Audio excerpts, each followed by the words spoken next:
在中医和命理的眼里，出轨不是什么艳遇，那是这辈子喝下去甜但发作最快的一杯毒药。你以为那是桃花运，其实那是阎王爷给你发的催命符。为什么我要说的这么重？因为我看得太多了。我记得很清楚，之前有个大老板，大概50多岁，被朋友介绍来找我看病。这人一进来，那是气场十足啊，穿着名牌西装，满面红光，嗓门洪亮。他坐下来就跟我说，倪医师啊，我其实没什么大毛病，就是最近腰有点酸，想让你开点补药，让我更强一点。我一边听他吹嘘自己最近生意多好，身体多棒，一边就把手指搭在他的手腕上，摸他的脉。这一摸，我心里咯噔一下，他那对应肾脏的此脉几乎摸不到，如水上浮萍般空空荡荡。这在中医里叫什么？这叫带阳，是回光返照的假象。他看的是红光满面，其实那是一盏油灯快烧干了，灯芯猛地爆了一下，把最后一点油全烧出来给你看。我当时就沉下脸问，你老实告诉我，你最近是不是在外面有女人了？而且还不止一个。他吓了一跳，尴尬地笑着说，哎呀，倪师脉摸得真准，这不是最近谈生意吗？逢场作戏，遇到了一个知己，感觉自己好像回到了20岁，那方面能力特别强。我把手一收，非常严肃地跟他说，你那不是能力强，你那是把骨髓拿出来当柴烧。你现在的身体就像一棵大树，根已经烂光了，就剩下几片叶子在上面撑着。我警告你，如果你现在不停下来，不跟你那个知己断绝关系，不出3个月，你必定出大事。他不信啊，他觉得自己现在正如日中天，怎么可能出事？他拿着我开的药，回去估计也没好好吃，继续在那温柔乡里醉生梦死。结果呢，2个月都没到，有一天半夜，救护车还没拉到医院，人就没了。死因是什么？西医说是脑溢血。很多人不理解，对我说，倪医师，我和老婆或丈夫行房也是做，和情人行房也是做，不都是耗体力吗？为什么出轨就这么伤身？这问到点子上了。这其中的区别就在一个神字。黄帝内经讲，心藏神，肾藏精。正常的夫妻生活是名正言顺的，是心安理得的，你的心神是安定的，这时候行房那是水火既济，虽然耗精但不伤神。但是出轨不一样，你要知道，偷这个字本身就带着金和恐。不管你觉得自己胆子多大，你的潜意识里始终是紧张的，是亏心的。你在做那件事的时候，你的身体处于一种高度的应激状态，你在恐惧兴奋的状态下行房，那是大泄，是滑脱，身体的消耗是平时的10倍100倍。那个猝死的老板，他以为自己遇到了真爱，其实那是他的肾精，在极度亏虚的情况下，为了满足他那个亢奋的心火，不得不把保命的元气全部调动出来。这在中医叫向火旺动。这把火不是暖身子的太阳，而是烧房子的野火。咱们老祖宗造字是非常有智慧的，你看那个坚字，3个女字叠在一起，吵不吵？乱不乱？古话常说万恶淫为首，还有一句更狠的，叫奸尽杀。意思就是说，通奸这种事离杀身之祸只有一步之遥。这一步不仅仅是指可能会被情敌杀，被老公杀，更指被天道所杀，被疾病所杀。现在的医学也证明了，那些长期维持婚外情的人，心脏病发作的几率比普通人高出好几倍。为什么？因为他们长期生活在谎言和压力编织的网里。心主血脉，心神一乱，血脉能通吗？血脉不通，淤血就来了，肿瘤就来了，中风就来了。所以我经常跟病人说，人最顶级的养生不是吃人参鹿茸，而是问心无愧4个字。你只要出轨了，你的心就永远有愧，你的神就永远不安，神不安。吃再好的药，那也是漏斗里灌水，一边灌一边漏。今天我就是要给你们泼一盆冷水，把你们浇醒。无论男女，千万不要以为出轨是什么好玩的事，也不要觉得别人不知道就没事。天知，地知，你知，你身体里的5脏6腑都知。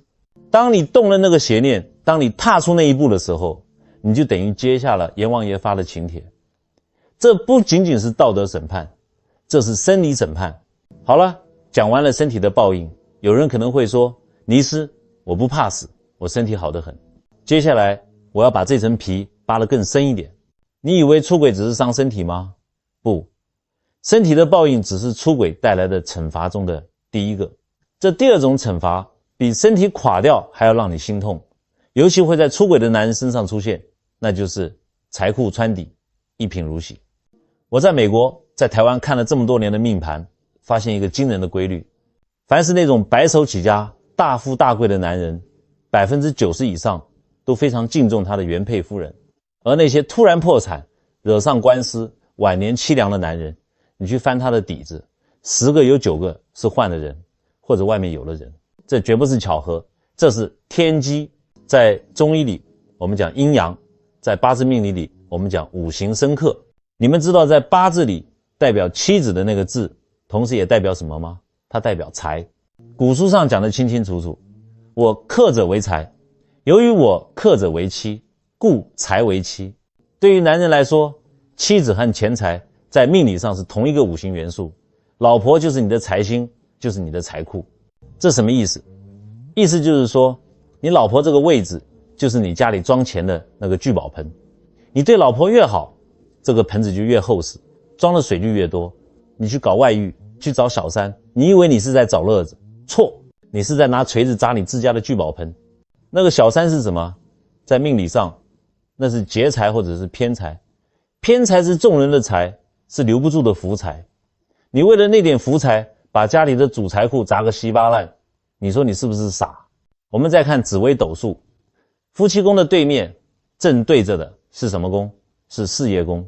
这两个宫位在一条线上互为照应，如果你的夫妻宫是稳的好的，它就会源源不断的像探照灯一样照亮你的事业宫，让你的工作顺风顺水，升官发财。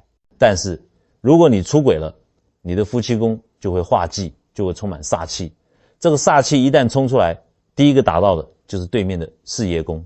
所以你看很多当官的做大生意的，只要一被爆出桃色新闻，马上事业就断崖式下跌。为什么？因为根动摇了。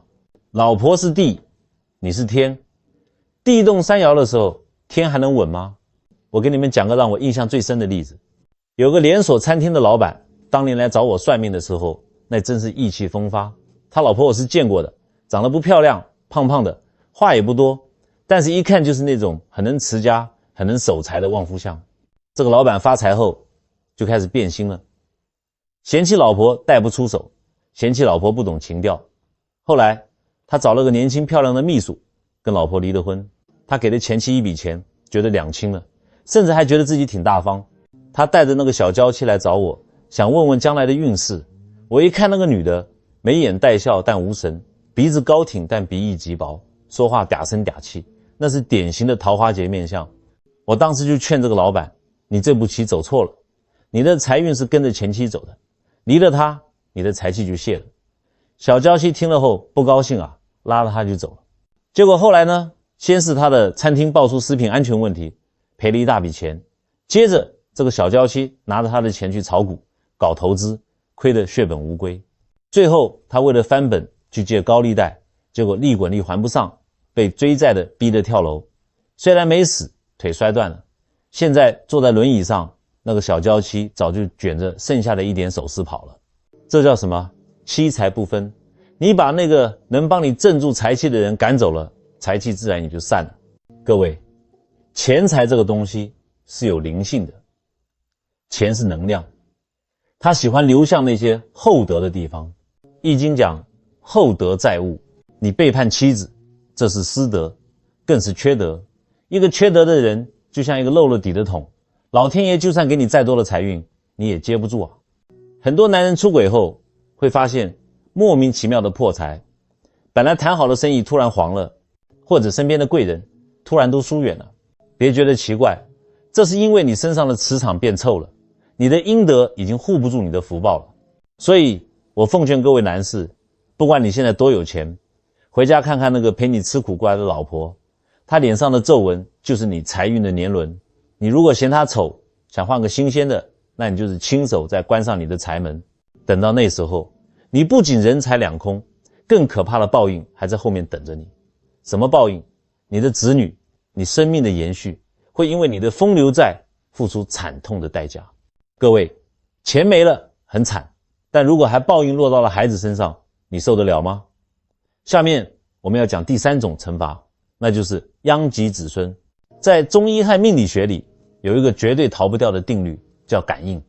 我就问你们一个现象，为什么很多家庭父亲或母亲在外面乱搞，回到家里明明什么都没说，装得跟没事人一样，但家里那个还在上小学的孩子突然就开始生病发烧，或者变得极其叛逆厌学？西医会告诉你这是巧合，或者是环境因素。哪有那么多巧合？这就是气场共振。易经讲本乎天者亲上，本乎地者亲下，同声相应，同气相求。你和你的孩子是从你的骨髓里分出去的一块肉，在生物学上这叫 DNA， 在命理学上这叫血脉共业。当你出轨的时候，你心里装的是什么？是谎言，是虚伪，是肮脏的性欲，是怕被发现的惊恐。你这台发射塔每时每刻都在向外辐射这种黑色混乱的负能量。孩子是这个世界上最灵敏的接收器，他虽然不知道你在外面干了什么，但他的元神能直接感应到你身上的那股邪气。这就好比你在家里的水缸里滴了一滴墨水，你自己喝觉得没事，但对于孩子来说，这水已经毒得不能呼吸了。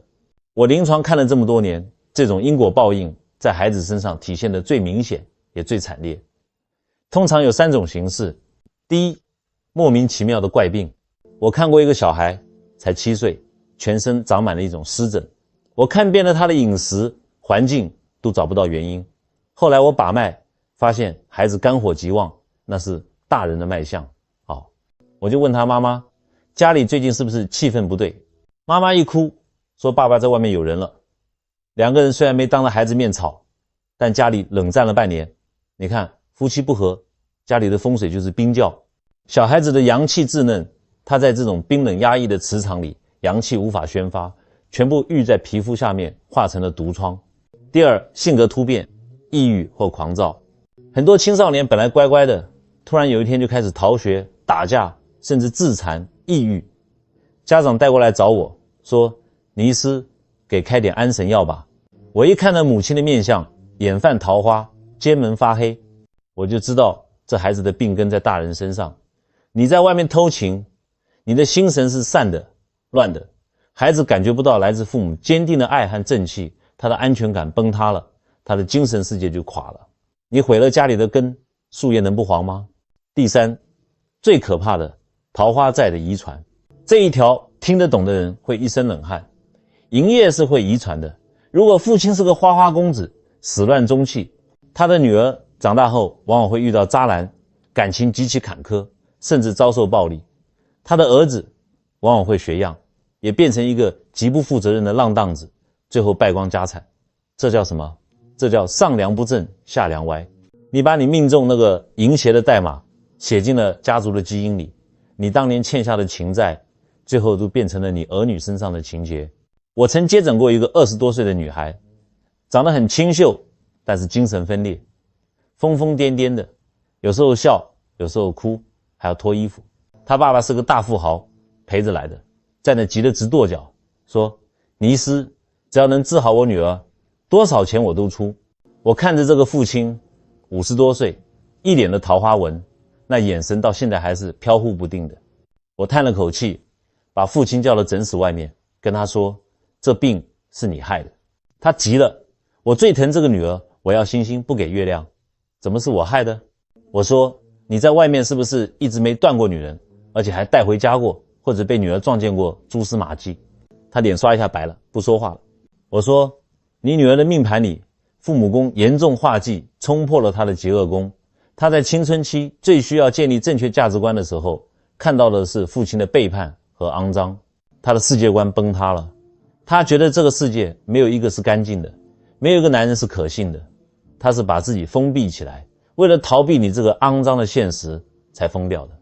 你现在的钱能买回她清醒的大脑吗？能买回她毁掉的一生吗？那个父亲当时就瘫坐在地上，但是有用吗？果报已经成了。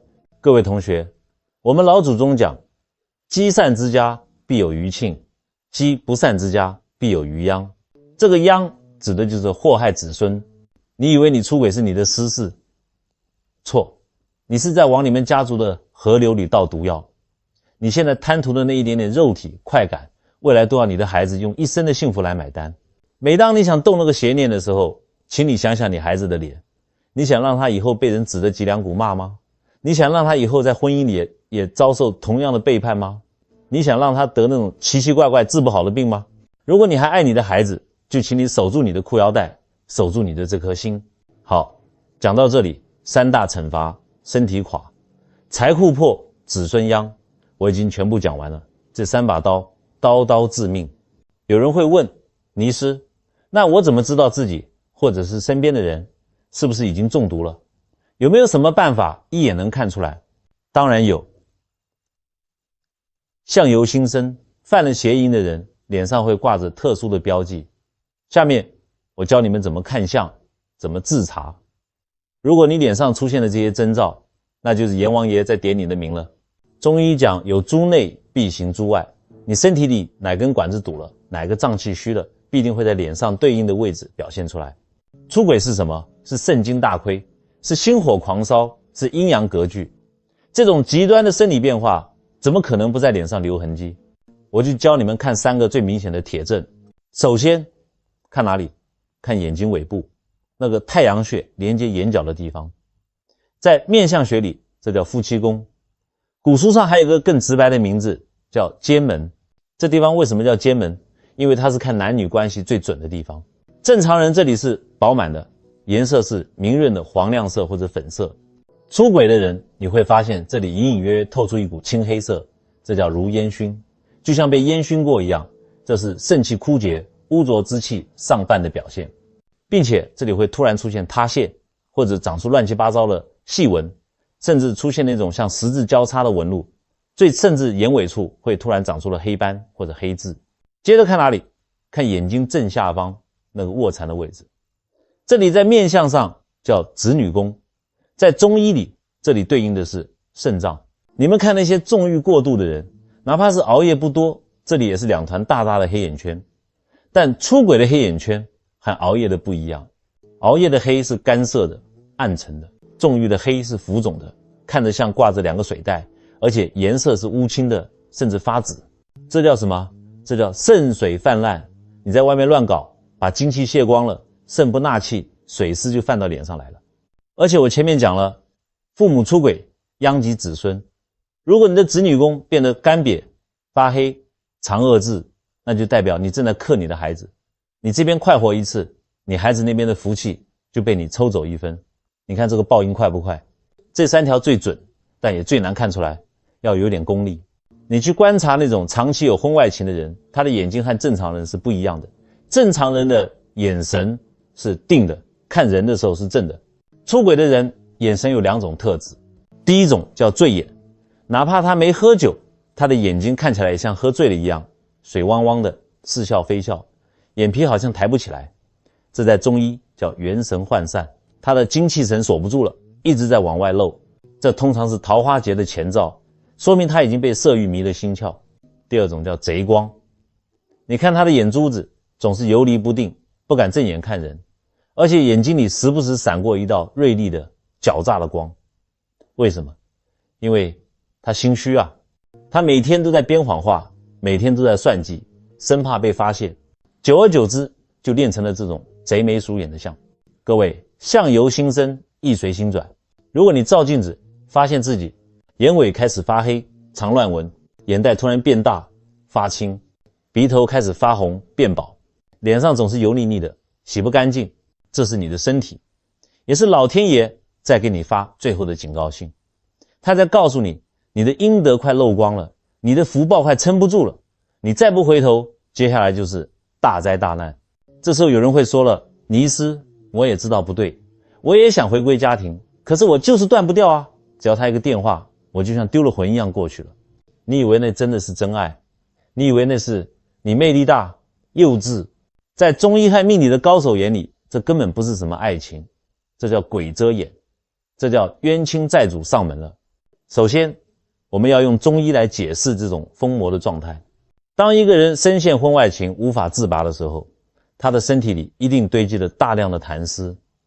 中医讲怪病多由痰作祟，这种痰不是你喉咙里的痰，而是你体内的污浊之气。你动了淫欲，心火就烧；你感到恐惧，肾水就寒。火把津液炼成了痰，这个痰直接蒙蔽了你的心包。心包是保护心脏的城墙，是替君王受过的。当心包被痰迷住的时候，你的神志就不清了，你的判断力就归零了。再从命理上讲，这就更吓人了。你们要记住一句话：无缘不拒，无债不来。这世上所有的婚外情，尤其是那种让你痛苦不堪，想断又断不掉的孽缘，99%都是前世的债主找上门了。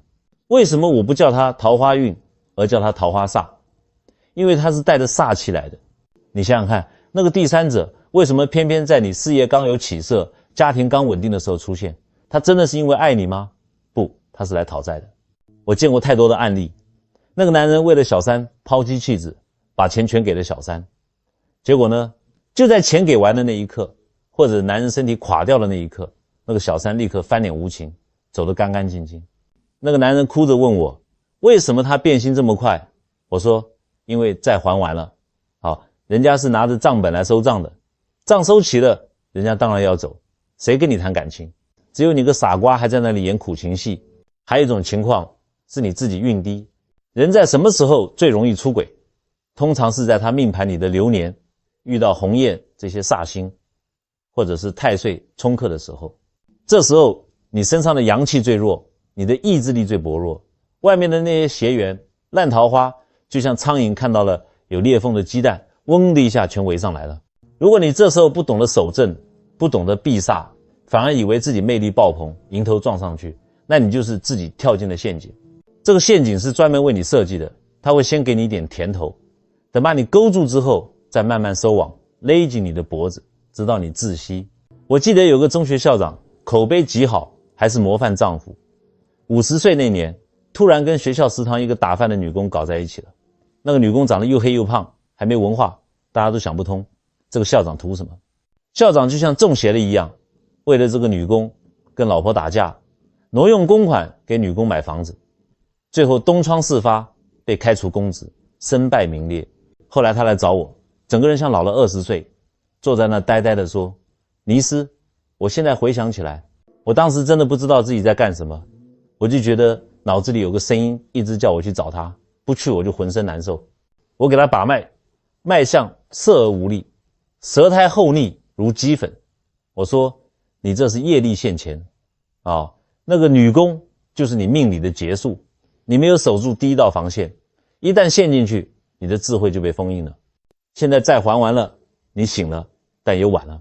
各位听我一句劝，当你发现自己对婚外的一个人产生那种非他不可，像着了魔一样的感觉时，千万不要感动，千万不要觉得这是真爱，请你立刻狠狠地掐自己一下，告诉自己，债主来了，他是来要命的。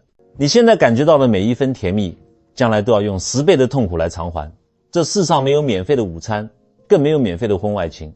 那么问题来了，如果我已经陷进去了，或者我已经在还债的路上了，我该怎么办？有没有办法能把这个债给断了？有没有药能治这个后悔病？当然有，中医讲辨证施治。既然知道是痰迷心窍，既然知道是业力讨债，我们就有雷霆手段来治它。下面我要教给你们解毒良方，这需要你有点魄力，但也只有这样，你才能保住你的命，保住你的家。对于这种邪淫的剧毒，你只有一种办法，那就是刮骨疗毒。第一道方，雷霆手段断其源。不管那个冤亲债主怎么缠你，你要记住，他是靠联系来吸你精气的。你回一个电话，你的气就泄一道；你见一面，你的魂就丢一魄。所以第一步必须做物理切割：一、换号、拉黑、屏蔽。不要说什么不礼貌，那是都要你要命的鬼了，你还在乎礼貌？所有的联系方式全部切断，不要留一丝缝隙。二、上交财权，这是最狠的一招，也是最有效的。把你所有的工资卡、存折、密码全部交给你的配偶。为什么？从中医讲，钱是身外之物，但也是你的能量延伸。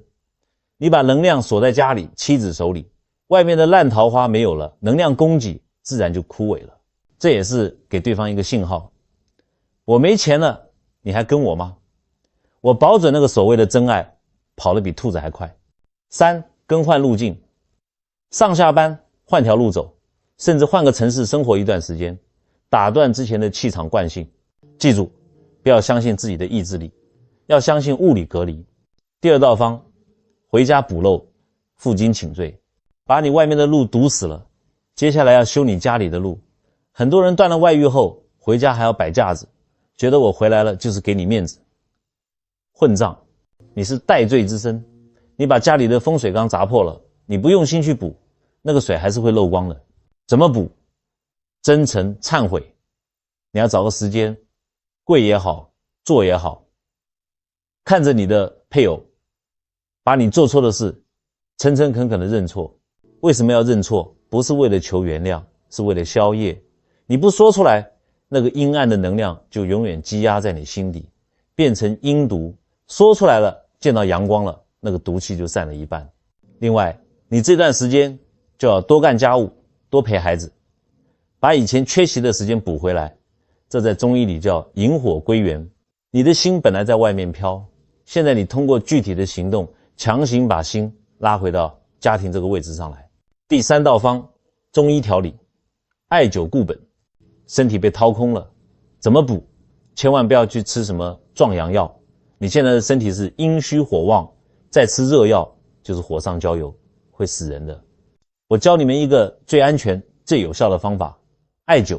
选肚脐下3寸的关元穴和肚脐下 1.5 寸的气海穴，每天晚上用艾条熏这2个穴位，每个穴位15到20分钟，熏到皮肤微微发红，肚子里有一股热气往下走为止。关元是元阴元阳交汇的地方，艾火是纯阳之火，它能把你散在外面的阳气慢慢收回来，把你肾脏里的那杯水慢慢烧热，这叫培元固本。还有最重要的一点，禁欲100日。你要跟你的配偶商量好，不管是跟谁，哪怕是跟老婆，这3个月内严禁房事，因为你的肾已经像那个烂渔网一样了，你得先把它补好，哪怕漏一条小鱼都不行。这叫100日筑基。你若做不到这一条，神仙也救不了你。最后是心法，那个想出轨的念头肯定还会反复，这是习气。当那个念头冒出来的时候，当你又想去联系那个人的时候，马上念一句口诀。你可以念那句老话，湛湛青天不可欺，未曾动念已先知。你要观想，此刻我的头顶上有神明在看着，我的身后有列祖列宗在看着，我的孩子在看着，我这一步迈出去就是万丈深渊。念头一转，地狱变天堂。各位，这几道方子听起来简单，做起来那是扒皮抽筋的痛，因为你要对抗的是你的欲望，是你的业力。但是只要你咬着牙挺过这3个月，你会发现你的眼神变清澈了，你的腰板变硬了，你家里的笑声变多了，那种心安理得的感觉是外面任何刺激都换不来的大福报。好了，这是讲给犯错的人听的，但是我也知道还有一群人，他们没犯错，却在这个局里受了最重的伤，那就是被出轨的那一方。你们心里的怨恨委屈比海还深，但我必须告诉你们，怨恨是比出轨更毒的药，它会让你生癌。下面我要专门给受害者讲几句话，教你怎么收回能量，怎么不拿别人的错误来惩罚自己，这也是为了孩子，为了你自己。我在诊所里看过太多因为老公外遇而得病的女人了，她们来的时候，那个脉弦细而紧，像是拉紧的琴弦，这在中医叫肝气郁结。最可怕的是10个里面有8个乳房里有硬块，或者子宫里有肌瘤。为什么？因为气滞血瘀。我想问你们一句话，那个男人犯了错，为什么要你去得癌症？这不就是咱们常说的拿别人的错误惩罚自己吗？这叫笨。中医讲怒伤肝，你每天在那骂，在那气，你的肝脏就在充血，在硬化。忧伤肺，你每天在那哭，在那想不通，你的肺气就绝了。湿伤脾，你吃不下饭，睡不着觉，你的脾胃功能全部停摆。这种怨气积压在身体里排不出去，对于女人来说最容易走哪里？走乳腺，走子宫，走卵巢。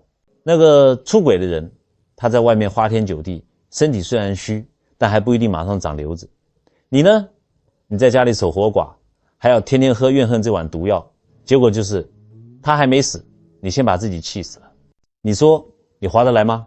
那你说尼斯，我咽不下这口气啊，咽不下也要咽，或者你就把它吐出来，但千万不要憋在肚子里。你要学会一个道家的高级心法，叫收回能量。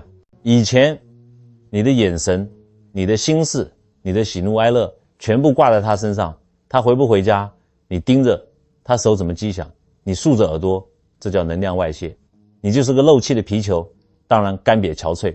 从今天起，我要你做一件事，当他死了，这不是咒他，是在你的心理层面切断连接。不管他回不回来，你该吃吃，该喝喝，把以前花在他身上的钱拿来给自己买漂亮衣服，买好吃的，把以前盯着他的时间拿去跳舞，去读书，去学中医。当你把关注点从他身上收回到你自己身上的时候，奇迹就会发生。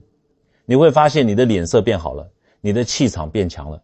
而最神奇的是，当你不在乎他的时候，他反而开始慌了。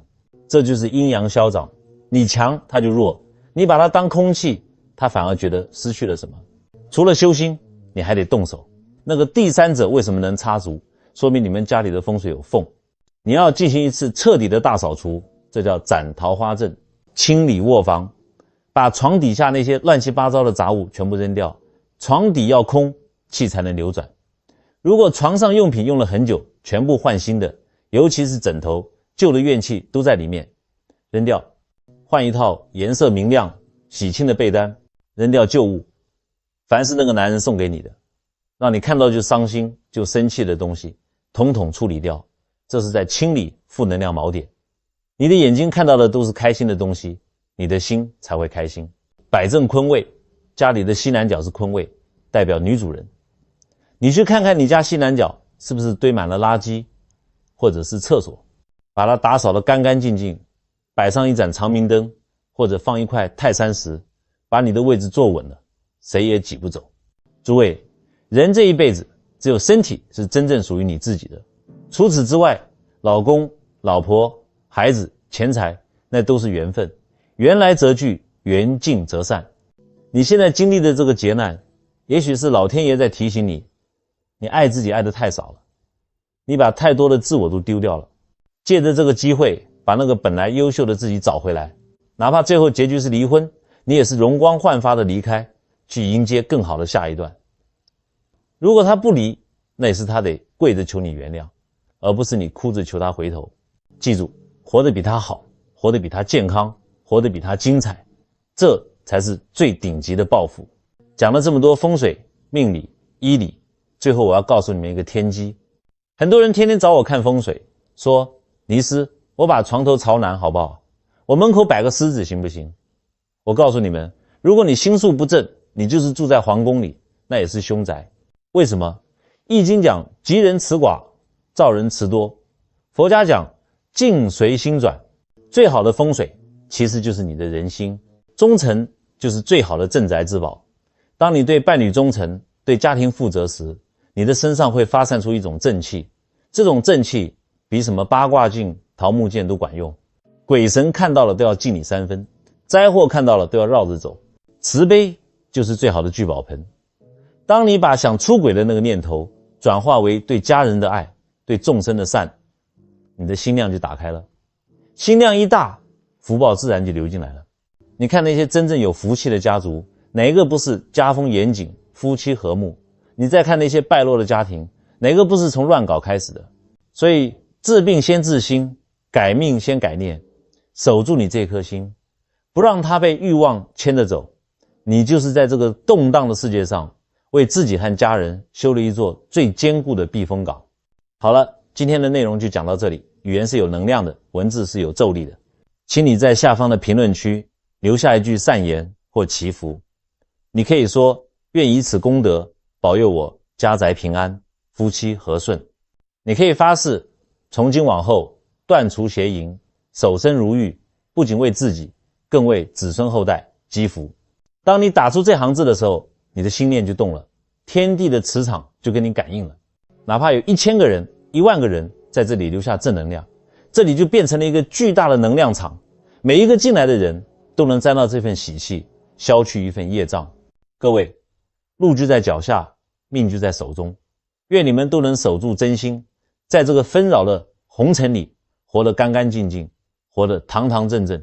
我们下期见。